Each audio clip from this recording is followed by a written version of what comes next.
Terminator was an idea that I had when I was in Rome. I was just sitting around basically in my hotel room. I was in fact sick at the time. I had real high fever.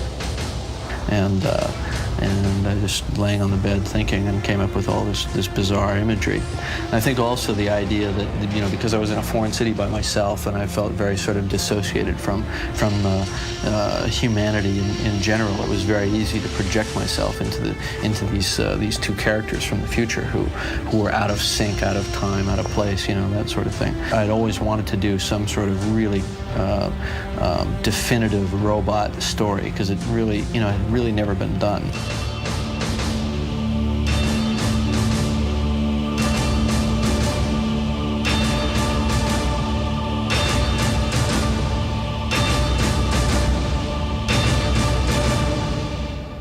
What did you think when you first got the script for T1? I mean, because they wanted you to read for the other guy, right? So you read it thinking about the other guy, or, you know, about Reese? Do you remember what you were thinking when you read it? The more I read the script, the more I remember I got fascinated by the Terminator. Bad guy. The bad guy, right. Which I thought was the real cool guy. Your clothes. Give them to me. What he loved was the story, and what he especially loved was everything that Terminator did. We were talking about along the lines of me playing the heroic character. Right, because that's what I thought you were coming in for. And the funny thing was, when I went to that lunch, I didn't see that as you know, in the back of my mind, I was thinking the Terminator, you were thinking the Terminator, but we sit and we have this polite lunch because we've never met each other, and neither one of us mentions it, right? And then we both go back to our guys and say, Terminator, you know. You then did something really smart. You sent over to my office your painting that you did of Terminator. Right. You impressed actually with my face on it. Right. And with the holding the 45 or like this across the chin like this. And I looked at this painting and I said, I am the Terminator. I'm gonna make this call now. Right. And I called Lou, right. My agent, right away, and I called you and I said, I want to play the Terminator. Yeah. And then the deal was made.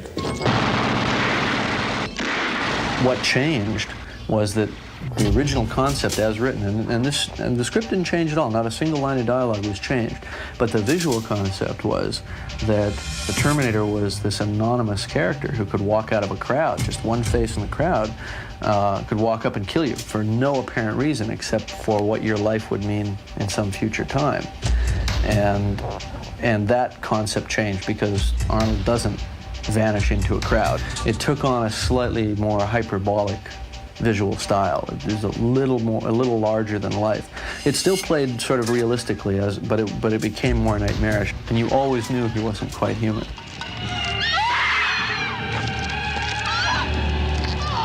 Obviously, in order to get the intensity on the face to make you a killer, there's a fine line with having you be completely blank.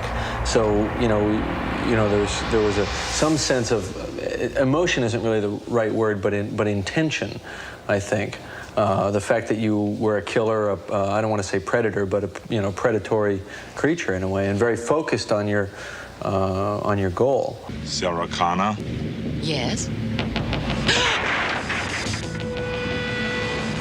We really narrowed it down to just if this would be a robot, what movement would there be going on? And it would literally only be the arm coming across, pulling out, cocking, shooting. No shoulder movement, no head movement. Goes back, and then the whole body would turn and would walk away. But with a smoothness too. Oh yeah, it was like very positive and very smooth. Not jerky either, because jerkiness wastes energy. Right. It was like the ultimate efficiency, you know, to get, you know, the shortest path between 2 points. What I found to be effective, certainly on Terminator, was to do a slow motion build-up, or to subtly segue into slow motion where you almost don't realize it, and it becomes almost a dreamlike pace, or that dilation of time that you experience when you're in a traffic accident and it's happening and you can't stop it, and time seems to stretch. For me, the fun in that scene was the build-up. The latent tension of what is going to happen, knowing that one guy's armed, the other guy's armed, they're lurking around through the crowd, so all hell's going to break loose.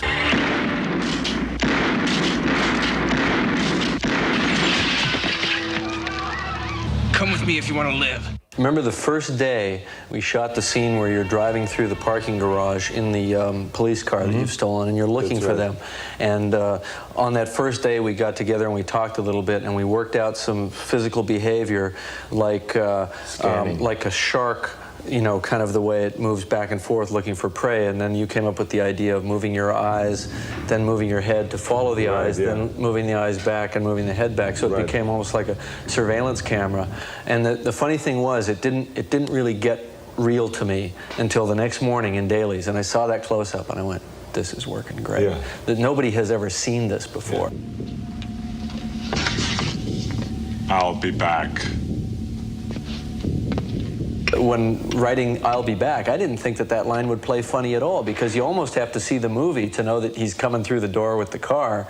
I figured that that would be a line for people who were seeing the film again, which obviously Terminator is one of those movies that people see over and over, so it works like that.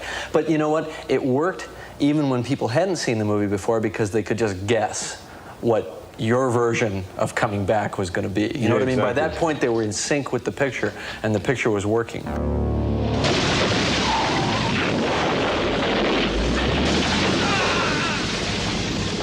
In the first picture, you were so enthusiastic about the character and about the work. I mean, as you are in all your films, but I hadn't worked with you before, so I wasn't ready for this. That you just jumped in. I mean, there was stuff where we had you tied to the top of a car, holding on while the car raced backward down the alley with your arm on fire. I think the worst moments were not really when I had to do something physically, like, you know, running through a window, or falling through a window, or landing on glass, or something like that, or being on top of a car.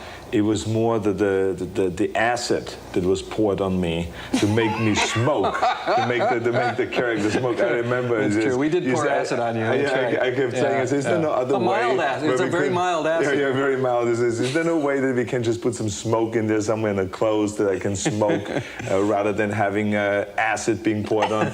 With fire and acid and those kind of things, you never know. Well, you know when that stuff starts to get around the face. Exactly, too much, or in the eyes, you know, it burns a little bit. I think that there was one major decision that was made that everything else sort of devolved from, which was made jointly between myself and Stan Winston when I approached him to do the you know, the makeup and prosthetic effects on the film. And that decision was to not do a man in a suit. We had to sell the idea that this was the suit that was inside the man. All I remember was that I walked into Stan Winston's office, right, his building where he designed all the everything, you know, the Terminator look. After you got through prepping him what it should look like and all this, and he started making drawings and the makeup and design, all this stuff. I remember walking in one time and he said to me, "This is what you're going to look like." And I looked at this, and I did not think it was humanly possible to create this kind of a makeup. With the cheekbones sticking out. I mean, there was mechanism underneath. The hydraulic mechanism underneath the cheeks. Right. And when the meat is ripped off, when the teeth are sticking out on the side, when the mouth is gone, when the artificial eye, I mean, that lens is exposed and lights up red and all this stuff. When I saw that, I said to myself, that's impossible to do. And he looked at me, and when I told him that, he said to me, "It's possible, Arnold, but it would take hours and hours and hours and a lot of your patience." Get out.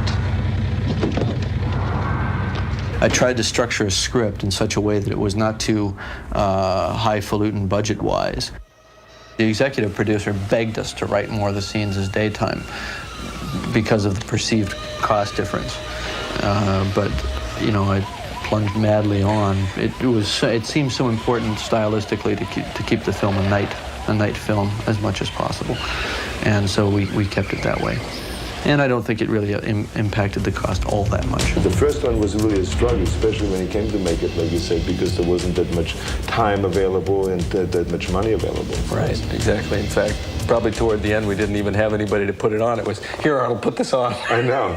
We were going out on our own, shooting quickly a scene. You remember punching into the window? We went out and stole shots. At the end, remember, we got a crew of like 3 people together and went out and did some close-ups of you. You held the camera. Yeah. I had to put the special thing on it and take on my gloves, put my clothes on. There was no one from wardrobe there. Right. I had my clothes in the back in the trunk of the car, pulled it out, I put on the jacket of Terminator, and you said, quickly, quickly, before the police comes, walk across the street and just punch in the window. And then I say, okay, we're looking left and right. I put on the glove quickly, you know, and I put the gray jacket on and all this stuff. Yeah, right. And then you said you went like this, and it was standing there with the camera behind the car. Right. I went over there, boom. Yeah. You know, says, okay, let's move on to the next location. This worked. What was funny is that all of that, you know, kind of scrambling around to do that, it didn't occur to you to ask me, what do you mean punch in the window? I know. What do you mean punch in a glass window? Exactly. It's just like, do it, you know. You still don't get it, do you? He'll find her. That's what he does. That's all he does. And the other thing that's real important to me in a film is subjectivity, getting the audience to see what's happening the way the character sees it, as opposed to the way it's sort of sitting outside. And I like to try to, you know, force you to see it and feel it more the way they do within the frame. You can't step in there with them, but you know, hopefully the next best thing. It was primarily an aesthetic decision in the writing, which was to show these nightmarish glimpses as they were perceived subjectively by this character, Reese, and then to take that and juxtapose it back and forth with you know, Sarah Connor and her sort of very normal, almost mundane life. When you were casting, especially the female lead, which then became Linda Hamilton's part, I remember you were very interested in finding someone that fits a certain specification, a certain woman, and I think that's interesting. You were telling me that what you were looking for. Are you saying it's from the future? One possible future. Then you're from the future too, is that right? Right. Right. Well, it's interesting that we cast Linda and she was right for the first picture, and she wasn't she had to have some strength, but when you first saw her, she had to seem to be kind of an everyday person and vulnerable, and the kind of person who was really almost a victim in a way. Right. And at the end, that strength emerges. Move it, Reese! On your feet, soldier! On your feet! First, she was this soft, nice, feminine girl that was working there in this restaurant, right. And you know, just having a great time, being one of those young girls that was out there having a good time. And then, as she became the victim, and as time went on, and she realized what her mission was, she became harder and harder. Exactly. And in the end, she was really tough. You really got the feeling this woman has changed, and she's ready to take on this challenge. You're terminated.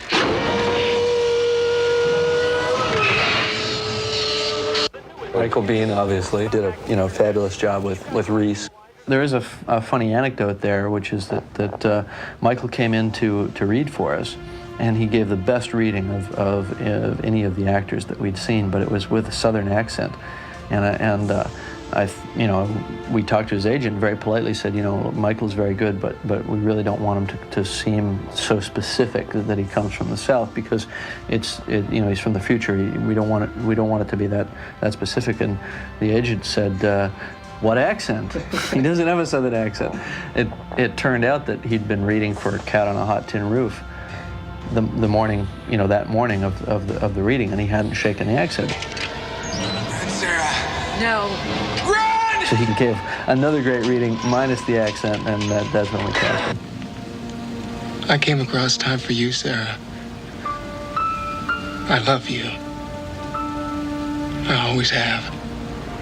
I always felt that this was more than the ordinary action film. Right. And it was more than a special effects film, and or like what some thought was just a B movie, and that it is only appealing to the kids between 14 and 18. This is not to be looked at as just a limited audience, a movie for limited audience, but in fact, I think the story is so solid and so good, and it has so many interesting messages there, and it is also entertaining, and so that it would have a broad appeal. That it would have an appeal towards for the women. It would have something for the older folks. It was just something that had something in there for everyone, and I think because of that, there was.